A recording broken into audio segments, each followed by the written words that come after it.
Tell you all I'm a huge fan of Penn and Teller, and I want to tell you that there's a trick on there that I really love that was shown by Alexandra Duvivier, and we have coming up next the performance of her from Penn and Teller Fula show, and I think we should just leave it at that and watch it, because I just think it's wonderful. If you haven't seen it before, I'm sure that this is going to fool you. All right, here we go. Everybody see that? Boom. Yes, indeed. Wow, I am so thrilled to be here among all of you tonight. What an experience. I'm so glad to be here, and especially because I have here two of my heroes just right in front of me. You can't imagine what it sits inside. Wow. Can I ask for your help, gentlemen? Would you join me on stage? Oh, with pleasure. Yes. Bonjour. Bonjour. Je m'appelle Penn. Je suis American. Really? Yeah, Are oui. you? Oh, I didn't even know you. Okay. That's Teller. I'm so glad to be here, and I am so thrilled. You know why? Because I had time on my hands, you know, backstage, and this way I have performed the trick for myself already. So this way we can save 5 minutes and we can chat about something else. Because let me tell you what I've done. I have taken my deck of cards. I've taken half of the card face up, half of the card face down, and I've shuffled those. And I hardly recognize myself because I shuffled like a crazy lady, you know, shuffle face up, face down. It was a mess. A mess, I'm telling you. And you won't believe me. But after I've snapped my fingers, let me show you. Like this. And watch. All the cards came back in the same direction, except for 5 cards. The 5 cards of my prediction. Watch. 7 of clubs, sure spades, 2 of diamonds. Yeah, right. Jack of clubs and Queen of hearts. Thank you so very much. I love that over at hand, don't you? Right. Hello? I'm so We need one of those at CC. Oh wait, we have one. happy. It's so wacky. Just so y'all know, you know, when you think about preparation, the last time I saw Alexandra perform was her family owns a nightclub in Paris, and it's a little funky, like vampire nightclub from like the Anne Rice books, like in Paris. And so like I've seen her work in her milieu, and it's basically like a 30-person nightclub, right? So it's like she's doing that act in this gigantic space. It's fascinating to see. We have saved 5 minutes. So guys, the question, did I fool you? Well, I'm not going to call you a liar, so I guess if all this happened, we don't know how you did it. Okay, We'd okay. like to see it ourselves. Okay, you want to lose 5 minutes, I see. Okay, you're the boss. Let's do that. Okay, I give you that for later. Let's put that all in the same direction. So, like I've told you earlier, I've taken my deck of cards. I took half of the card face up, half of the card face down. Really face up, really face down. And it takes a while because, you know, I'm a professional and it's very precise, but I have shuffled cards, face up, face down. It's a terrible mess. And you know, when you're a cardician, you don't mix shufflings. And I also mix shuffling. Oh, it's okay, but you know, let's do it like this also. It's fun, isn't it? No, not fun, okay. Penn, can you help me out? Can you please shuffle? Be crazy, not too much because I know you are crazy. Okay. Oh, no, not too much. That's great. Teller, may you do the same? Oh, great. He's crazy also. He's so crazy, voila. Alors, Yeah, it really is. It really Seemed like an accident at first, right? Mm-hmm. Which is great because it's like the whole premise of the entire trick is based on an accident, which in the moment you think is like an accident, but it's actually the whole point, right? you know what? You know, now, the French shopping bag. Ooh, beautiful. Okay, please, Penn, can you put both of your hands inside and check nothing inside? Of course, there is nothing inside, just for you to be sure. This card's a mess, okay? You know what? Let's put them aside. Shuffle cards, face up, face down. That really is And I would like you, Penn, to shuffle some more. Put both of your hands inside and shuffle. What'd you say? I said that really is a French shopping bag. That's true, you know? Shuffle, not too much. Oops. I told you not too much. It's okay. I wrote the trick. I'm okay. It's okay. We're okay. It's fun. But not too much fun. Okay. So now. Ooh. Yeah, I know. You're laughing. I am not laughing. Let's try. Because I don't know if you knew that, but now cards are inside of the bag and I can't see anything, like if I am blind. But I am not. And you know, in France, we love shuffling everything. I mean, it's a passion, it's a tradition there. You know bread? Do you know the three baguette Monty? Very famous in France, the three baguette Monty, right? We are so crazy, that's why you like us so much, don't you? Yeah, what an audience, you're great. Alors, I don't talk to you about fromage, because fromage is another story. But let's see something now. Like I told you earlier, I snapped my fingers. All the cards came back in the same direction, except for 5 cards. Watch out, watch out. 1, 2, 3, 4, and 5. Let me show you that more precisely. All the cards came back in the same direction completely, except for 5 cards. Penn, can you read out loud those 5 cards, please? 7 of clubs, 3 of spades, 2 of diamonds, jack of clubs, queen of hearts. Thank you so much. Yeah. But we're watching a Fool Us, right, by Penn and Teller. So before we do Fool Us by Penn and Teller, first of all, how many of y'all on the panel have seen this before now? I have. Yeah, I have too. Yeah, definitely. So let's take ourselves back in time to the first time you saw it, and let's play Fool Us. Who's Yeah, I mean, yeah, no, it's definitely a fooler. Like you don't, unless you're like Richard Turner. I mean, there's no way to know what's going on in that bag. You would think. it's a big bag, right? Yeah. Mm-hmm. It's the same issue that you would have with almost an egg bag or something, because You know what this is so great at is that like everybody's just flipping the cards around and everything. It's very free and just, you know, everyone's mixing. Hey, stick your hands in, you mix. I could see how you could do this around like a banquet table and get like everybody involved. You could give parts to people to shuffle and throw them back in the bag. I mean, you can really do a lot with it.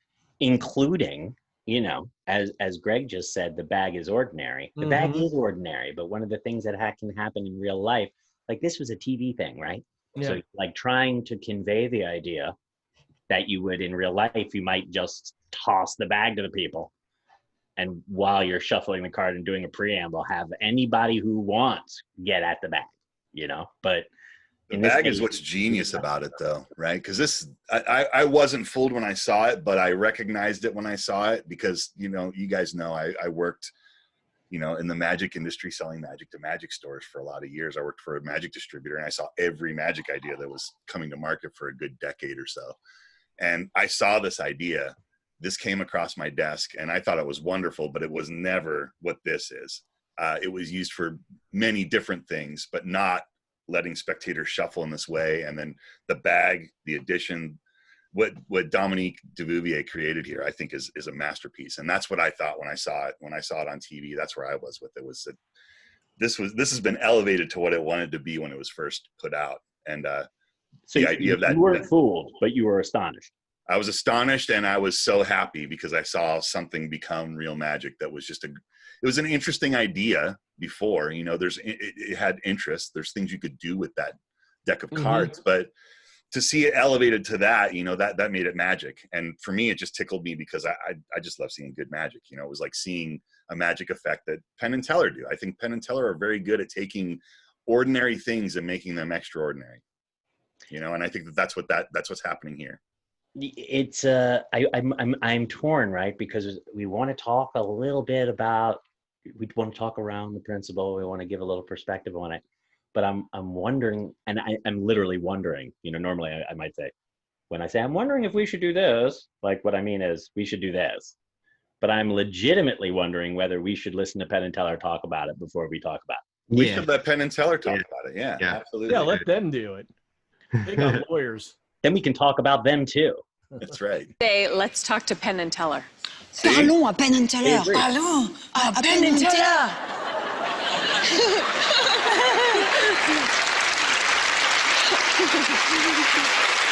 So sweet.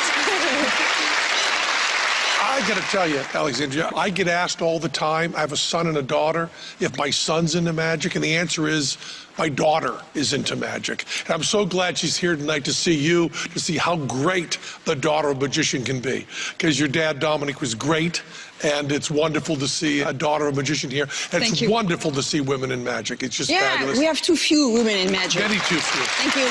Yeah, Thank you. of course. We should mention that Alexandra has been doing magic professionally for at least 20 years at this point. So and Dominique's still alive. Dominique's still alive. So she is most definitely not the daughter of a magician. You can see it actually on her face, which she would have said if she wasn't talking to Penn Teller on TV in this country was, I've been doing magic 20 years. I'm not a daughter of a magician at this stage. I think at a certain point you get to be a magician. You know, she was a full-time pro when I knew her when we were in our 20s. You know, she was so she's certainly a legacy. She's been raised as the daughter of a magician, but she was working as a magician full-time as I know it from her late teens, you know. That's right. I mean, like when Lance Burton married Melinda, I never referred to Melinda as the wife of Lance Burton. She was Melinda, the magician. Right.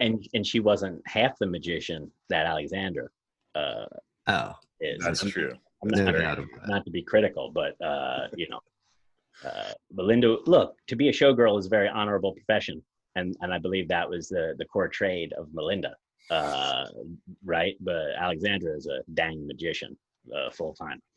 All right. But I'll tell you, the good news is that in the past 2 or 3 years, girls are coming up to us all the time after the show and showing us card tricks and stuff. So that will not be that way for long. Women are going to take over this like they've taken over everything else, happily.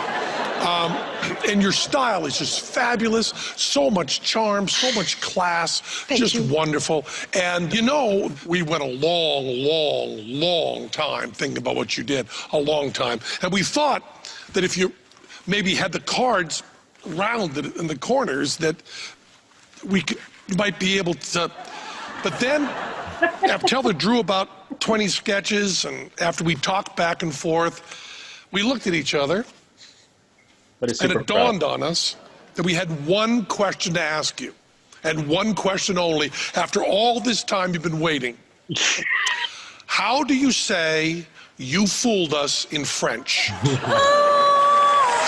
Answer that question. How do you say you fooled us in French? How do you say it? Now, did they really fool? Did she fool Penn and Teller? Come bet on.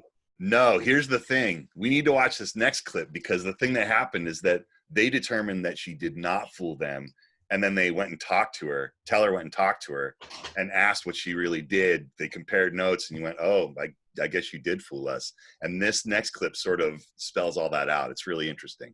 Oh, but you know, just real quick, while it's still so fresh in our mind, did y'all notice just watching Alexandra work with that moment? We've seen so many magicians. I've heard so many horror stories about magicians who literally don't understand that they're on a TV show about fooling Penn and Teller.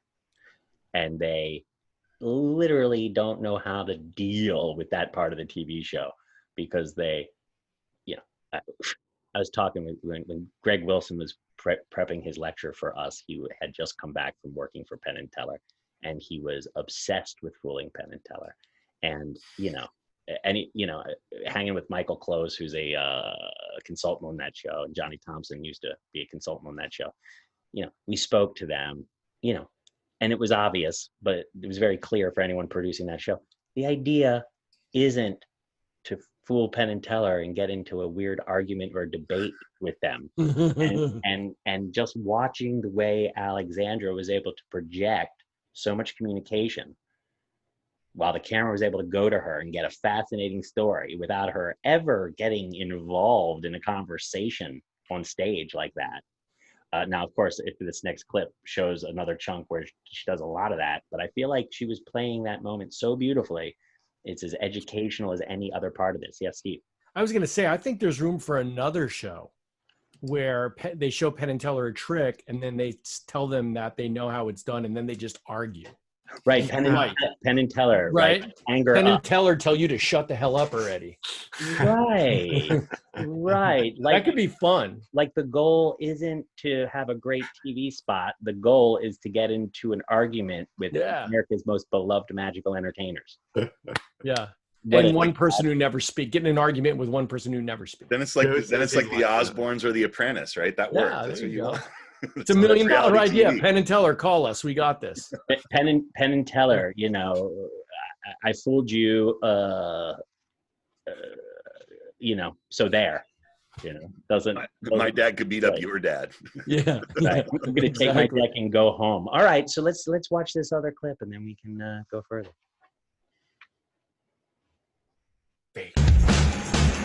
Hi, I'm Penn Gillespie, partner Teller. We're up here on the roof of the Rio, about to go down and start our second annual April Fool Us Day special. And what better place to celebrate April Fools than a city like this, where guys like us are paid to fool people like you. Come on, Teller, let's get to work.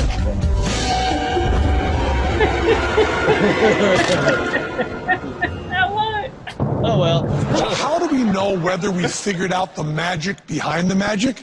In the end, we and the magicians have to come to an agreement that we know that they know that we know how they did the trick, or that they fooled us. And backstage, we have some of the greatest minds in magic working as judges to keep us all honest. But every once in a blue moon, we find ourselves in uncharted territory. Take the case of the fabulous French magician Alexandra Duvivier. Now, the French shopping bag. Ooh, beautiful. Okay. Please, Penn, can you put both of your hands inside and check nothing inside? Of course, there is nothing inside. Just for you to be sure. This card's a mess, okay? You know what? Let's put them aside. Shuffle cards. Face up, face down. Let's try. Because I don't know if you knew that, but now cards are inside of the bag and I can't see anything, like if I am blind. Most card magicians need to see what they're doing. So for Alexandra to be able to do the dirty work just by touch was pretty remarkable. But let's see something now. Like I told you earlier, I snapped my fingers. All the cards came back in the same direction, except for 5 cards. Watch out, watch out. 1, 2, 3, 4, and 5. Let me show you that more precisely. All the cards came back in the same direction completely, except for 5 cards. Penn, can you read out loud those 5 cards, please? 7 of clubs. 3 of spades. 2 of diamonds. Jack of clubs. Queen of hearts. Thank you so much. Adam is on mute. I was saying, yeah, we got to see it again. Thank you very much. So about that uncharted territory, we're going to give you a peek behind the foolish curtain. What you're about to see has never been shown before. This is part of what we originally said to Alexandra after her trick, which involved me speaking another one of our stupid, weird codes. I know you're from France, but you should, you should move, should consider moving to Vegas, because we have people in all walks of life here. We have magicians, we have all sorts of show folk. We have strippers, lots of strippers. We have servers, we have people who drive cars, we have people that phlebotomists, we have policemen, we have firefighters. It's a whole town like this. Really? And somewhere in that list might be a hint of what we're thinking about here. Now, we weren't entirely wrong, but we weren't really right enough. Because I'm a big guy and I've got a big voice, sometimes I win arguments that I shouldn't win. Did they figure it out, we or no? Oui. Oh, well, thank you so much. That was so entertaining. Alexandra Duvivier! Right. Alex, The answer was no. But Right. what a pro. Totally. You could see that she knew they had half of it, right? Well, she But got what you were almost talking about before. Like, folks going on there going in with the attitude of, I need to fool Penn and Teller, are missing the point. You're going to be on a national, international television show telling the world that you are a magician. That's the point. She knows that that's the point. And in Teller are going to tell the world that you're a great magician. Mm-hmm. why would you want to change that with you're a great magician who decided to, as look, this is the kinder, gentler, older Penn. He is really gone as close to 180 degrees in terms of changing his general demeanor. Elder statesman. He's really to be admired for so many things, but that for any of you, who ever got to spend time with him beforehand, the change is gigantic. Even so, as he says, as nicely as he can, I can be an assertive dude, and I tend to win arguments. And of course, he used to win arguments because he didn't allow arguments to happen otherwise. He and it wasn't like he's naturally physically imposing. When you stand next to him, he is bigger than most of us. But his attitude was remarkably intensely unrelenting. You know what I mean? It was he would. I remember sitting in. I'm sorry. I was sitting in his kitchen, and he went on I mentioned I like the Beatles, and he went into a thing about how Paul McCartney was a no talent and a druggie. And that was the argument. There was not going to be any he was for Lou Reed. He was a big Lou Reed fan, but Paul McCartney was a druggie and an idiot. And that was the argument, and I was like, and listen, I talk enough, but I wasn't going to get a chance. And so he was definitely alluding to that. She didn't go anywhere near. She went, yep, fine. Thank you. So gracious. I'm learning as much from her as anyone else here, and as much from her performance as from the magic. Mm-hmm. Alexandra walked off without a trophy because of a misunderstanding. Did something seem not right? But at the end of the day, the truth wins out. When Teller spoke to Alexandra after her performance and learned all the details, he came back and told me, I think we get that one wrong. So Teller and I decided to get her back on stage. The staff told her it was because of a technical problem, so she had no idea what was coming when we told her this. We went a long time thinking about what you did, a long time. And it dawned on us that we had one question to ask you. How do you say you fooled us in French? Answer that question. And that's how we can sleep at night. If you fooled us, you fooled Is that the whole us, thing? and you get a trophy to prove it. When we come back, Chris Hardwick is headed back here to our stage, and we're going to... Yeah, that's it. That's it. I've never seen that before. It was a great clip, right? Yeah. And it's awesome. It just shows that they're humans and that they acknowledge when they have faults. And I think it goes back to what Aaron was saying about Penn acknowledging that he's a big guy and has a big voice, and that's why he wins arguments. It just speaks to they're older guys, they're totally self-aware, and they know that they're helping the next generation of magicians come up, and how wonderful. You know what I think makes that show palatable is the fact that they don't sit there like, okay, come on, try to fool me. Like you can't fool, right? They're just open, and they're gracious.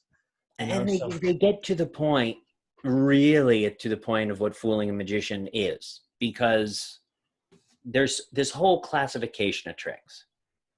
I don't know if you've all ever seen these tricks. They're called impossible locations. That's the term for them. And they start like this. All right, you shuffle the cards. Okay, now cut some cards over to there. Okay, now pick up another packet off the table. Now shuffle that packet. Now go through the cards. Now look at one card. Now cut the cards. Now place the cards back. And then this is what the effect tends to look like. You pick them up and then you go. Doing my best Paul Wilson face. Was that it? So that's an impossible location. And almost always when you get to the end of it, you don't know how it worked. You don't know where the key card was. You don't know where the key card was, where it went, or how they got it there, when they got it there, or they lose you on the way. But as you can see, you don't care. You say, not only do I not know how it works, but furthermore, I don't care. Right? Yeah. And so what almost always happens when a person gets into a fisticuffs with Penn and Teller is that Penn and Teller say, oh, okay, you switched it. I understand that there was a switch. Incidentally, there's no switches anywhere near this trick. But either there's a little more to it, there better be. There's a little more to it, or that's half of it, or they didn't fool you, fooled them in another way, which supported that switch, for example, that they weren't thinking of. And so I think Penn and Teller are always kind of in this idea of that if they understand the concept, right? If they understand the basic principle that's making it work, right? Then they feel like they weren't fooled. And if they weren't fooled in the major way, in a way that is, now, of course, what's major, sometimes a convincer is major, right? Right. And sometimes it's just a convincer. So there's a judgment call there, right? In this case, when we talk about cards in bag, which incidentally was just re-released, right? In just the last couple days, it was re-released with Jerry's Nuggets cards. So you can get it with bicycles, and you can now get it with these ultra cool Jerry's Nuggets. Yes. You know, yes. Like I just happened to get a Jerry's Nuggets. You know, I didn't realize that the white sticker is your indication that the Jerry's Nuggets someone sent you as a gift were not necessarily ordinary Jerry's Nuggets. So these ones happen to be like burlesque Jerry's Nuggets that someone sent me. Ooh, I like your code. I like your code word. But I have to tell you that Jerry's Nuggets, you know, these are the cards we used to use as kids. Lee Asher and I used to go to UNLV, and Jerry's Nuggets, the originals, the OGs, they cost $1, and you could buy them at the gift shop of Jerry's Nuggets casino in North Las Vegas, which was the burlesque capital of the world, oddly enough. Right by the Palomino Club was Jerry's Nuggets, and we used to buy these cards and use them all the time. And you know, looking back on it, I see why they're so popular. They pop. They're cool. Right? You could design 1,000 decks of cards and people have and not end up with something that ends up being so iconic and wonderful. So I think it's fair to say that this particular method uses a deck of cards. A special deck of cards? Yes, and therefore you can buy that deck of cards as a bicycle, as a standard bicycle, 808 bicycle, or you can get it as Jerry's Nuggets.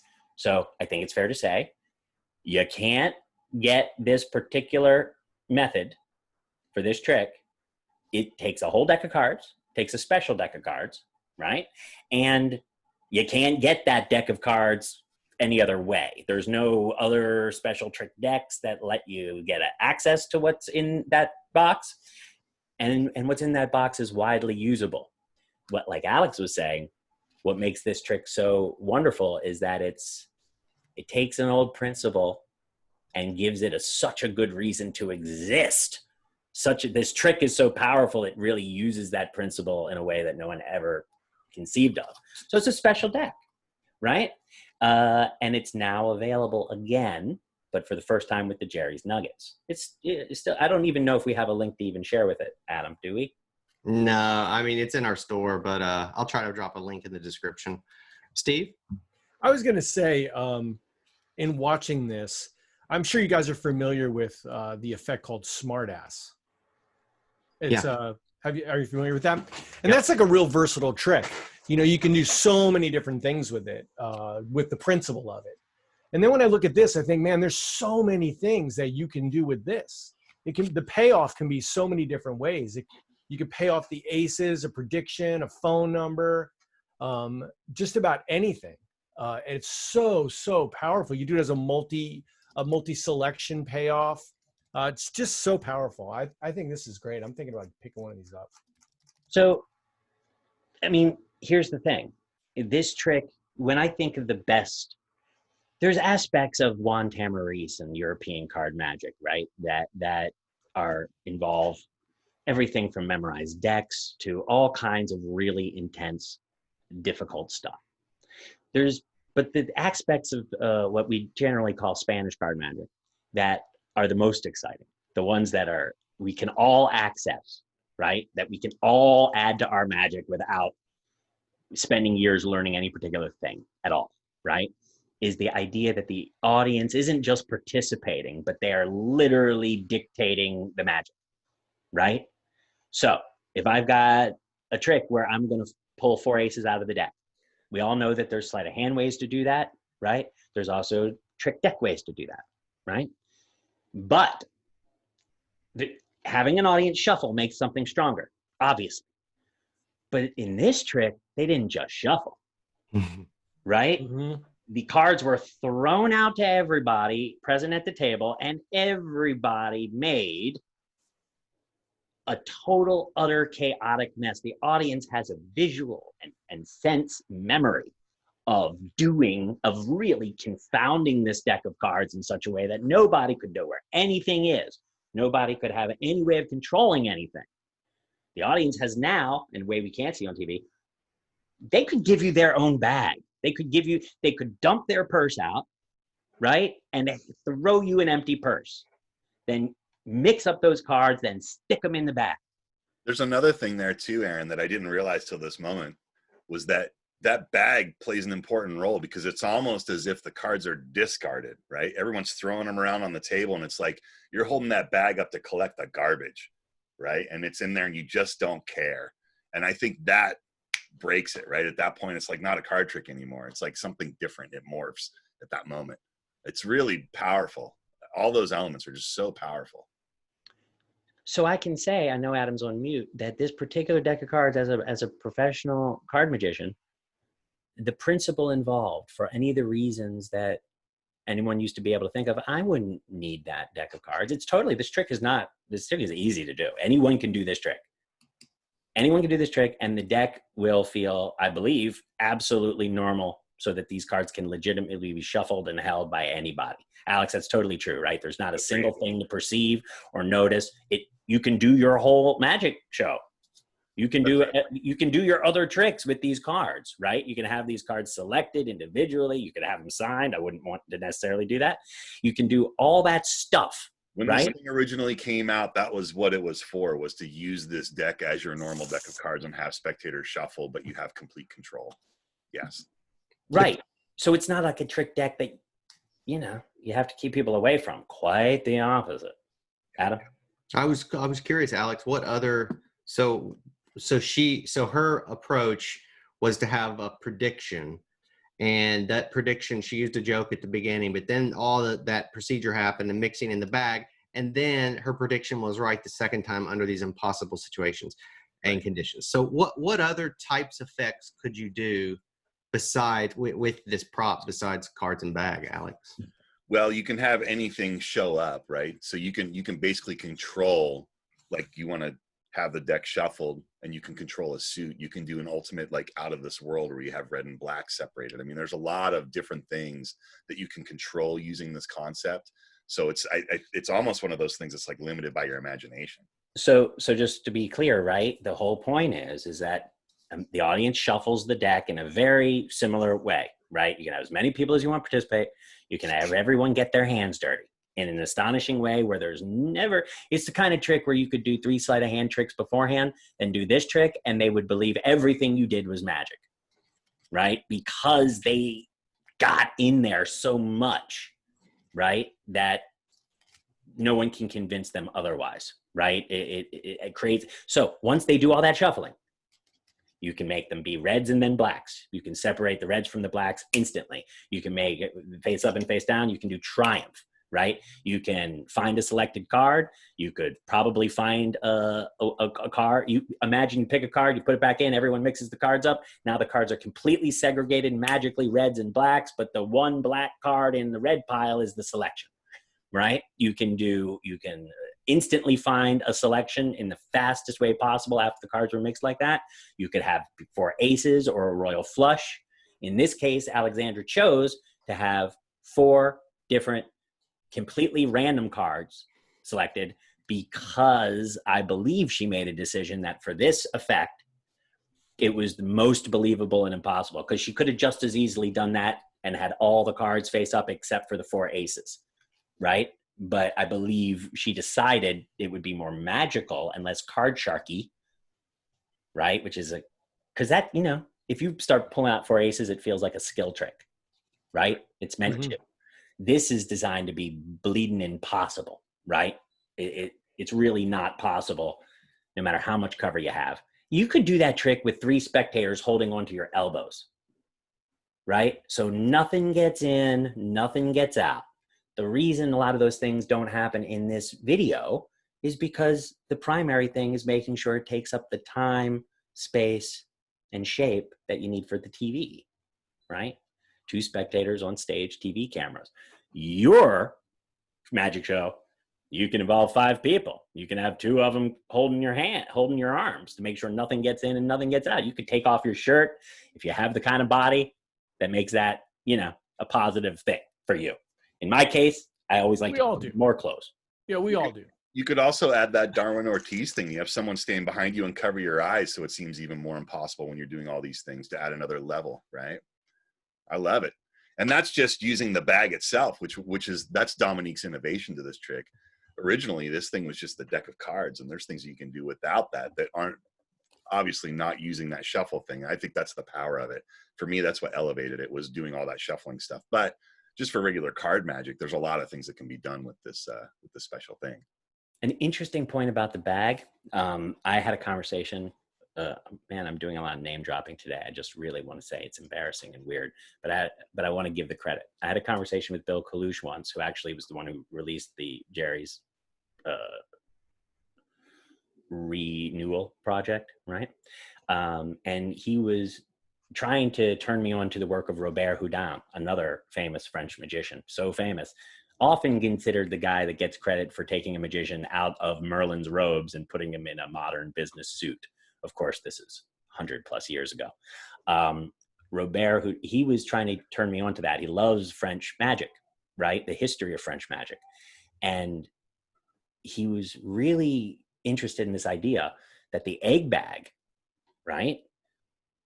Part of the story of the egg bag, and this trick too, notice how it looks like an egg bag. It's a black, simple black bag, piece of fabric, right?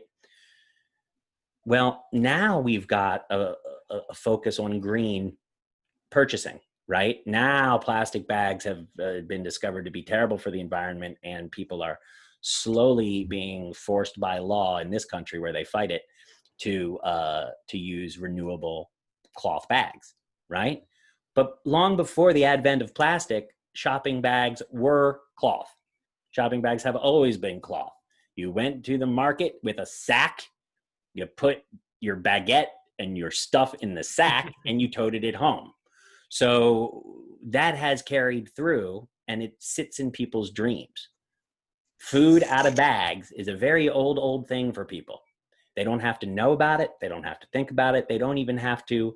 It explains why a trick like the egg bag is in part so powerful to people, for reasons they don't even understand, that we can't even consciously explain, right? It has to do with the memory of our species. So when we deal with a plastic or cloth bag, we're dealing with something that is a very, very, when you pull fruit out of a bag, when you put an egg into a bag and it vanishes, it all relates to stuff that is powerful to us. And in this trick, you know, it's the same. If you want to pick up cards and bag, if you're watching this on YouTube, just check the description down below. We'll put a link to the Jerry's Nuggets version in our Conjure Community store, as well as the regular version that we sell. And of course, if you're a CC member, you should get in there and get it as well, because you'll get your CC cash on it. Yeah, man, I love this presentation, and you know, there's a few standout Penn and Tellers every season, and you know, I believe this was one of the top ones for all the reasons that we've talked about today. She really just handled that in every possible great way that she could. What a fantastic performance of cards and bag. If you're going on Penn and Teller, watch everybody for research, but watch her for what to do. Watch Alexandra for how to play the show, because you're just not going to find a better example of how to talk to Penn and Teller on stage if you happen to be on Fool Us, right? That's right. That's right. Cool. Well, thank you guys for joining us today for our little afternoon astonishment. We hope you had fun. Take a moment, do us a favor, hit the like button on the video. That tells YouTube that we're doing a good job with these videos. And At Conjure Community, we do live member jams and special lectures several times a week. And if you've never tried out a proper magic club, then there's a link in the description down below where you can learn more about why we are the best magic club in the world. And please subscribe to the channel, hit that little bell, and that way you'll be notified, because you don't want to miss out on what's coming next. Thank you guys for joining us, and we'll see you next time on the Afternoon Astonishment. All right, the live stream is over and done, Ski, but we are still live and recording. I'm going to tell you, Gracie, you know I don't buy a marketed trick very often. Yeah. Card trick. This is one I need. I need this one in Bicycle, and I need it probably in Jerry's too. It's a weird to say it, Steve. You know what about this thing is, like, this is one of those things you just kind of have in your back pocket. You know, there'll be times when you'll be like, hey, this is perfect. Or what Aaron said before. I mean, I think it just strengthens everything you've done. If all of a sudden you close with that thing and everyone's throwing the cards around, everything you did before that is now elevated. That's the reason to get it. That's cool. For sure. It's great. I when I saw it, I was like, this thing is great. Yeah. It's definitely a way to do, you know, it's certainly not fair to Dominique and Alexandra to say that it reminds me of a good Tamarese trick, but it really does. And it reminds me of a really good Tamarese trick that has all the conditions that a good Tamarese trick has. The cards are examined. The cards withstand scrutiny. They get so much scrutiny. You don't say, these cards are ordinary. Scrutinize them. Will you sign this piece of paper saying that you declare them to be an ordinary deck? That's not great. What's great is that all of that happens in the course of the effect, right? It's a better examination than an examination, because they convince themselves in an utterly convincing way that the cards are totally, absolutely ordinary and that they have been messed up beyond belief. And then you get to do this miracle, you know? And you know, if you're a card person, you know, or if you're not, like, you could put that early in the show. Like, you could do that. We'd watch that Chan Canasta mentalism. You could do this before that stuff. Yeah. Like, it's the kind of effect that doesn't break. There's some kinds of effects, right? If you cut to 4 aces, whip, whip, whip, whip, whip, that kind of kills a certain magical, mysterious vibe, and it looks like a skill exhibition, and you better be doing skill exhibitions, because that's what the audience is going to think you're doing regardless. So you might as well. That better be what your point is, right? If you're trying to do magic, you can put this at the front of everything, and it's such a good shuffling experiment that everything that follows is going to feel as clean and magical, even if that was the only shuffle. Like, if you pull out a stacked deck and go into some stuff after that, right? You've already shuffled the cards, you know? It's better than that. The people, you know, clean the floor with them. That was your shuffle sequence. Man, I hate to say it, but any trick, as we all know as professionals, if the audience gets to really mix the cards, those cards are going to see a little more action. You know, cards being mixed. Did you see that one card in her deck that looked like it had been ironed in half? Yeah. Yeah. These cards will get mixed. They will get used. So I suggest you try it. And if you like it a lot, this is one that you stock up on a little bit, because you're going to want to be able to use these in long after they're not available anymore.